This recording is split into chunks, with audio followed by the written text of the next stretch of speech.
The time is 11:39 a.m. local, and we are now just 17 minutes away from liftoff for our 65th Electron launch.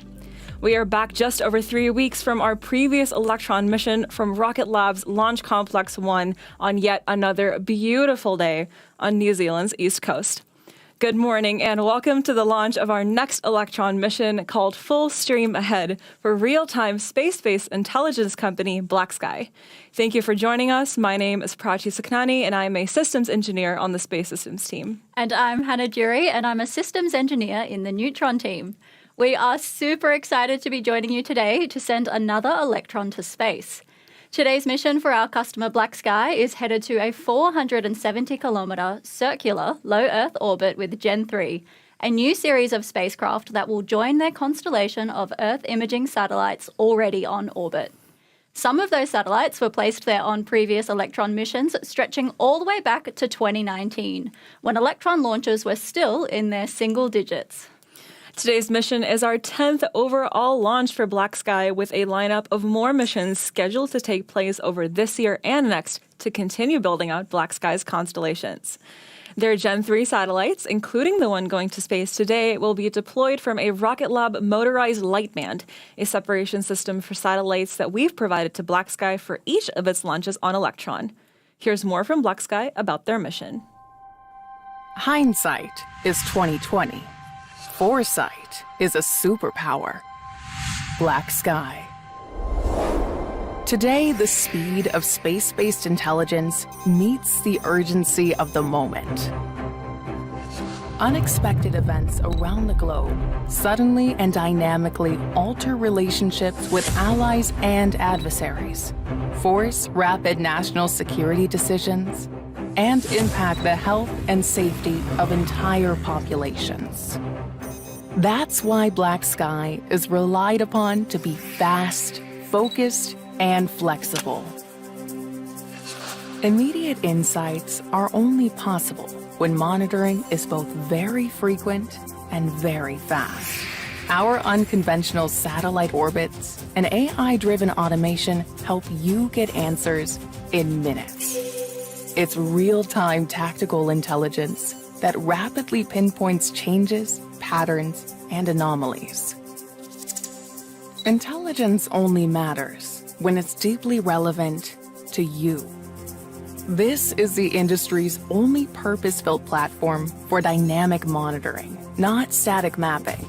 It's powered by multiple inputs in space, online, and on the ground. And to enhance the relevance of your outputs, data is automatically analyzed at machine speed. Our platform is flexible and highly intuitive, even easy to master. We give you the power to task satellites anonymously and securely, and to fully control the observation in your areas of interest. This is always-on, space-based intelligence in your hands. When you need to act, not just fast, but first, harness the power of a superpower. BlackSky. Constellation building requires flexibility and control over how, when, and where your satellites are deployed. And that's a service we're glad to provide to BlackSky once again with today's latest launch. Alrighty, we are at T-minus 13 minutes in the countdown now. Let's get an update from the mission control team as when they run their go, no-go poll for today's launch. Our operators and mission control will soon report with a go or no-go depending on the readiness for launch. They will evaluate everything from the payload status and the rocket's environmental conditions to propellant tank levels and whether or not the skies will remain clear for liftoff. That's right, and from range control in Mähia, our operators there will report on the range's readiness and Launch Complex 1's ground systems to confirm the pad is ready for liftoff. All operators report up to the launch director in charge of operations, and today in mission control, our launch director is Julia Vembacher. Let's tune in now to the poll as that status update gets underway.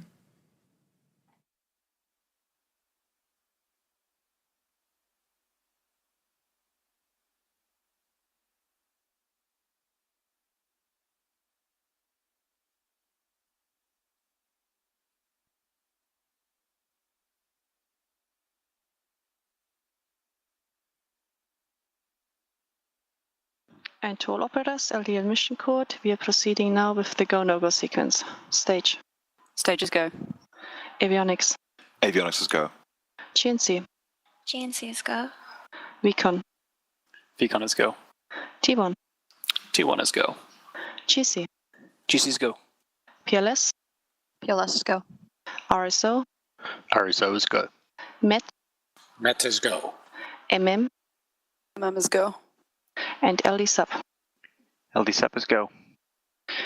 The go-no-go sequence is complete. We are currently T-minus 11 minutes and 24 seconds and counting. We are go for the terminal count auto sequence at T-minus 10 minutes. From this time, the freebird procedure is in effect.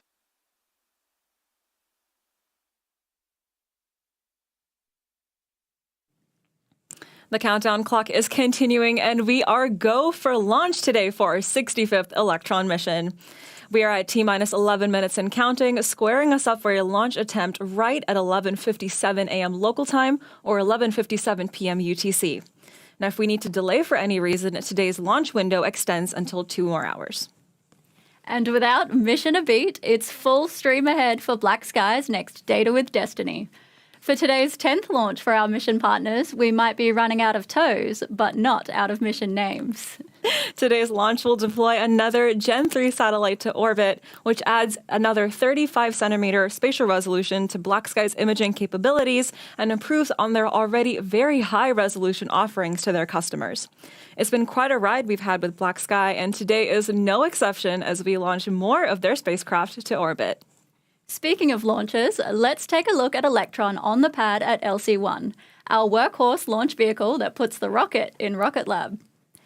Electron is a two-staged orbit liquid-fueled launch vehicle designed specifically for small satellite missions. It's made from carbon composite material, which is a strong but lightweight structural material that gives Electron that sleek black look.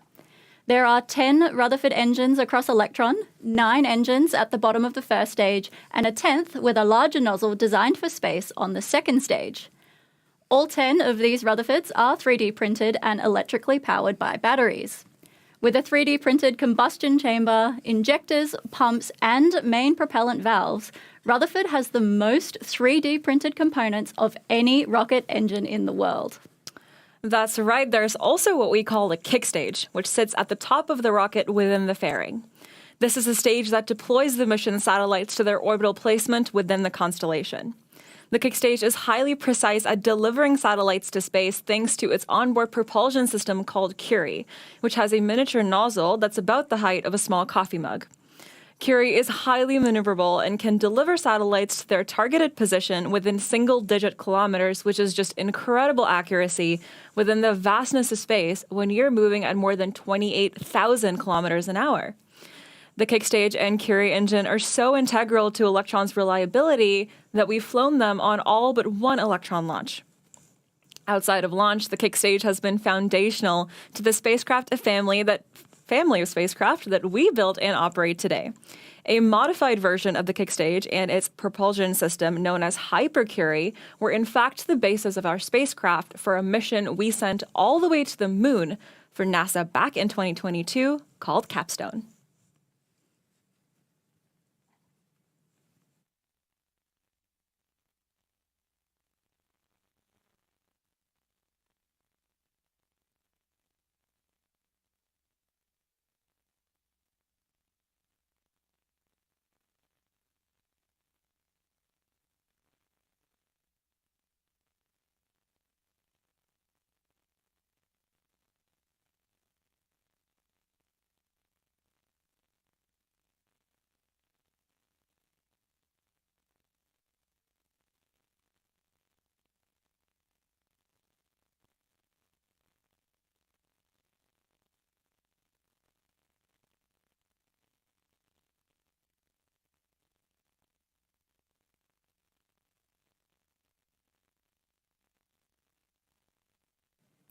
"65 launches in, and we never get tired of checking out these views of Electron.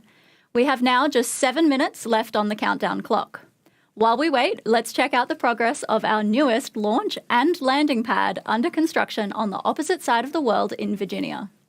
Launch Complex 3 within the Mid-Atlantic Regional Spaceport on Wallops Island will soon be home to our medium-lift rocket Neutron. LC-3 is close to being finished ahead of our new rocket's debut launch later this year. Let's check it out. My name is Sean DeMello. I'm the Vice President of Neutron Development here at Rocket Lab. LC-3 is located at the Mid-Atlantic Regional Spaceport at the Wallops Flight Facility in Virginia. We chose Wallops for Neutron largely because it is a site that has an immense launch capacity and availability. There are a very few number of operators. In fact, we're the only ones operating out of Wallops right now going to orbit. So it is a very favorable choice for a new launch vehicle requiring a lot of launch availability. The Wallops is unique for Rocket Lab in the fact that we can launch Electron, HASTE, and Neutron all within the same overall launch complex itself. And we've got adequate propellant storage that allows us to turn around vehicles 24 hours apart. We have a lean and mean team out of Wallops who've done everything from designing the systems on the launch pad through to now actively constructing it and operating it. Here on out, our objectives are to complete all the system activation and performance test against all our test objectives. Once that's completed, the site is ready for a rocket and will be operational. And with construction and activation in full swing right now, we look forward to opening the pad here this summer.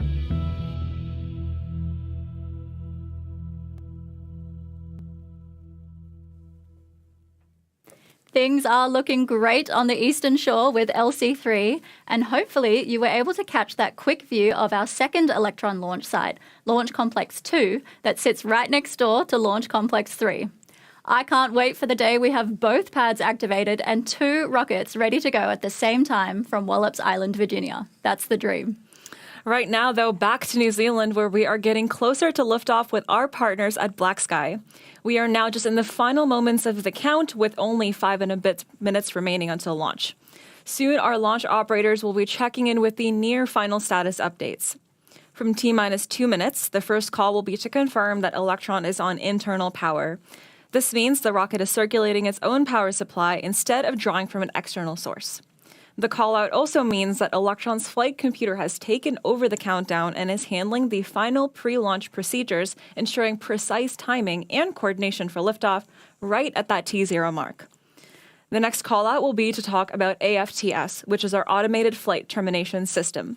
This means that the rocket's guidance system for launch safety is activated and its telemetry systems are verified to be transmitting data accurately to mission control. After that, we can expect to hear confirmation that Electron's liquid oxygen propellant loading is complete and that the system is in circulation inside the vehicle. Soon after that will come the call that Electron's tanks are pressed for flight. This means the system is fully pressurized and ready for launch. Then you'll hear high-flow engine purge is enabled. By this stage, Electron's Rutherford engines are primed and ready, and final actions are taking place to ensure they'll ignite right on time. Next, the launch director will remind operators of our position in the countdown, usually at around 20 seconds to launch, before speaking again to count down to liftoff from T-minus 10 seconds. Then we'll be on our way to space for our 65th launch. All right, we're bringing up the audio channels now for Mission Control to listen into that countdown in real time, and we'll be back with you shortly after liftoff.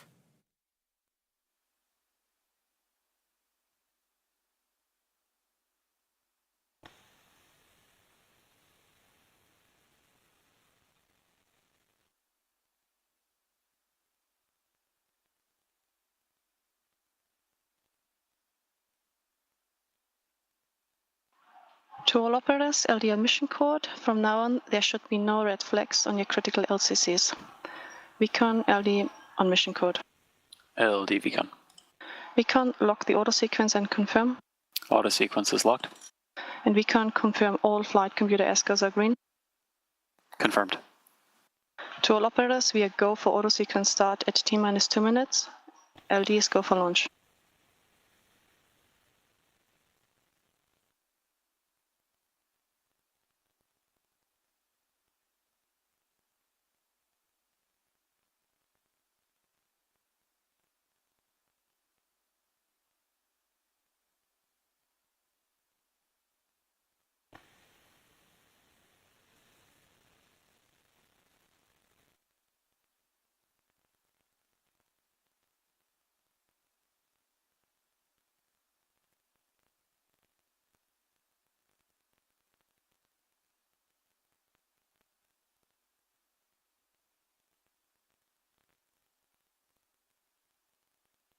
vehicle is fully on internal power, AFTS is green and enabled for flight.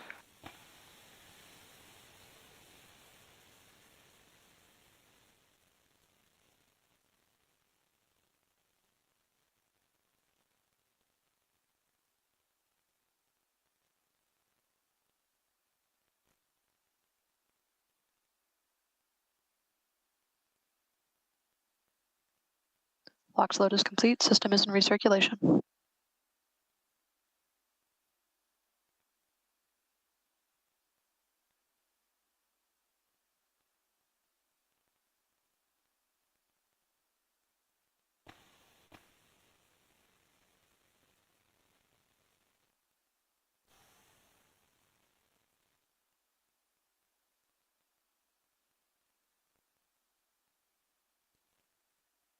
Anti-geyser is disabled.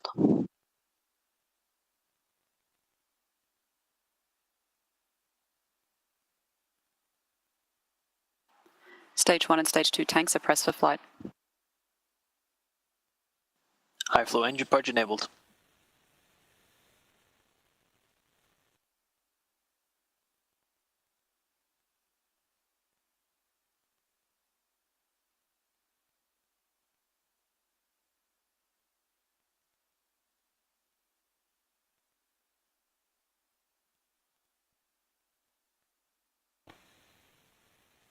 T-minus 20 seconds and counting.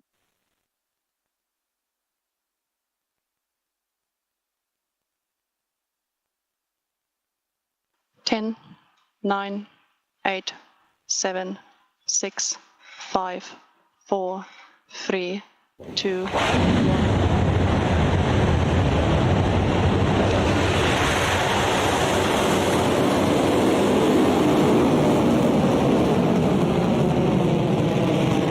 Electron is clicking pad, saving ground systems. Beginning pitch over.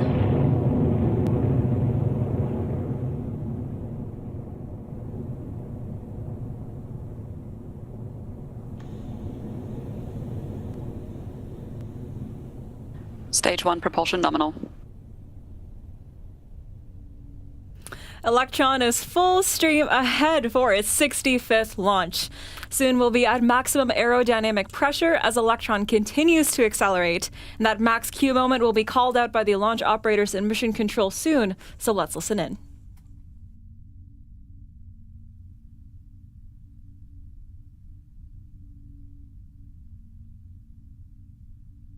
Electron is supersonic.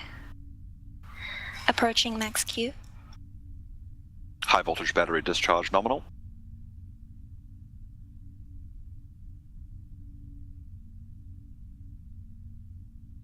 Cleared max Q. Confirmation from Mission Control, we have successfully cleared max Q and are on track to reach the next milestone, Miko, or main engine cutoff, in approximately 90 seconds.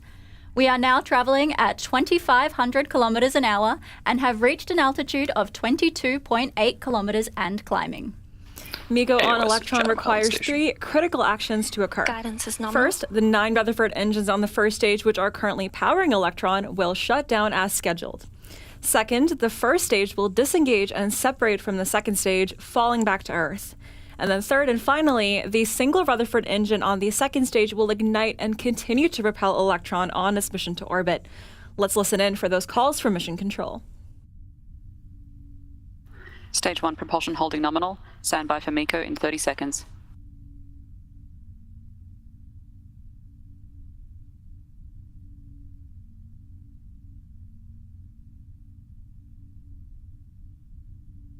"15 seconds to staging. Entered burnout detect mode.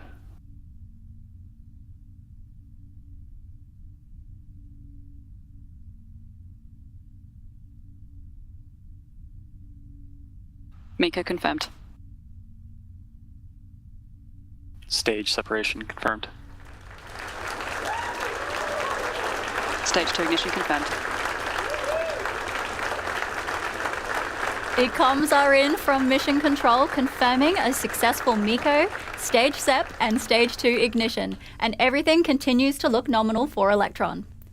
We are now approaching fairing jettison, where you should be able to see Electron's fairing halves split and fall away after they separate. Now that we're through the thick of the atmosphere, we no longer need this nose cone to protect BlackSky's satellite. So, to save us carrying dead weight, we jettison them ahead of payload deployment. Guidance is nominal. Watch out for those fairings on your screen shortly.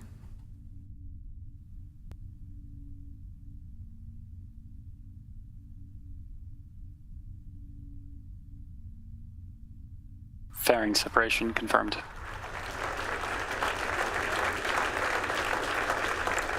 There go the fairing halves, and from this view we can get a Stage 2 good look at propulsion nominal. BlackSky's Gen-3 satellite HVB integrated discharge onto the nominal. kickstage, exposed now to the conditions of space. Looks like the BlackSky team wrote a welcome to space message on their satellite as well.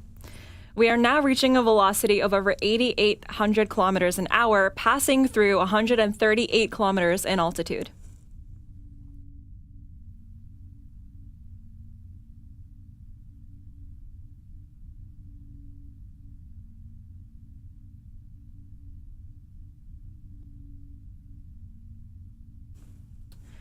We've talked about how Curie is famous for its spot-on payload delivery, but what about the journey there? That's where our GNC, or Guidance, Navigation and Control team, comes in. The GNC system onboard Electron processes a continuous stream of sensor data about the rocket's attitude or orientation, its altitude, and a whole bunch of other things right to the flight computer, which checks how far off we are from the planned flight path and makes tiny adjustments via the Rutherford nozzle positions and the Stage 2 reaction control thrusters. Stage 2 propulsion holding nominal.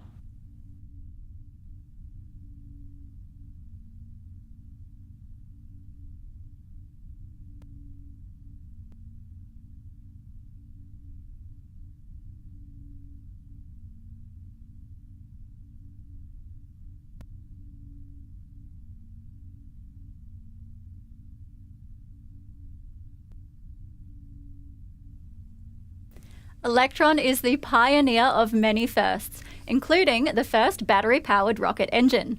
The batteries powering the engine on your screen are our third-generation high-voltage batteries, or HVBs. The batteries were redesigned from the ground up, including new cells, internal and external structures, and internal logic, but have been made to be a fit-in replacement for the previous high-voltage batteries. Much like a lot of Electron, the Guidance external is nominal, structure is 200 carbon seconds composite remaining. and keeps the batteries pressurized because of the high voltage inside. The batteries also have better performance, meaning we now need fewer on stage 1. And now it's time for a power shuffle with the hot swap of those Gen 3 HVBs up next.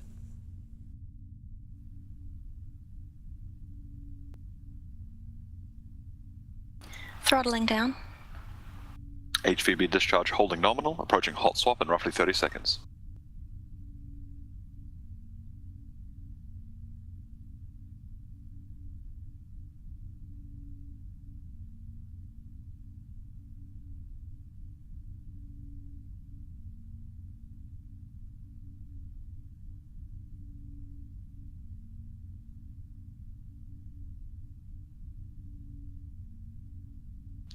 Hot swap successful. Battery jettison confirmed. Stage 2 Mission propulsion control holding there nominal. with confirmation of a successful hot swap. We are now 6 minutes and 48 seconds into the mission and traveling at 15,700 kilometers per hour. All is nominal for Electron and its Gen 3 payload.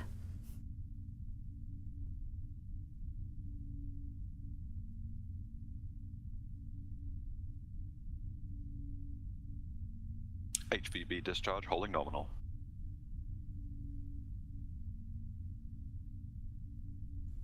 All right, T plus 7 minutes and 16 seconds into the mission, and Electron is continuing at full stream.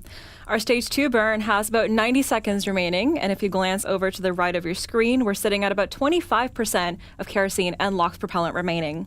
Right now, 25.8 kilonewtons of thrust are cruising us along at over 18,500 kilometers an hour, shortly bound for the orbital velocity number that we're looking for, right around the 28,000 kilometers an hour.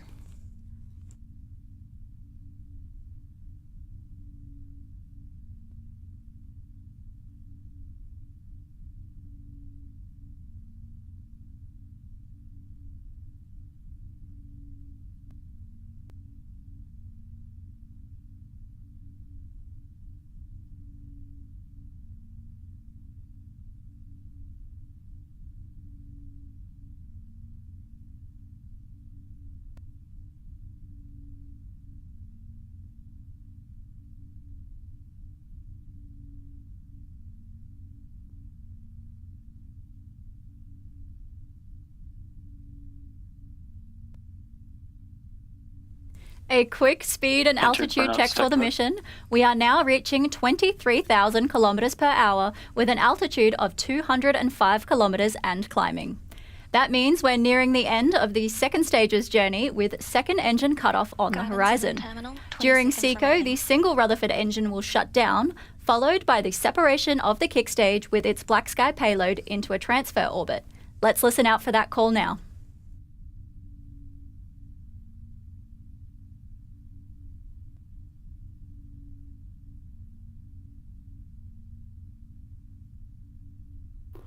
Seco confirmed.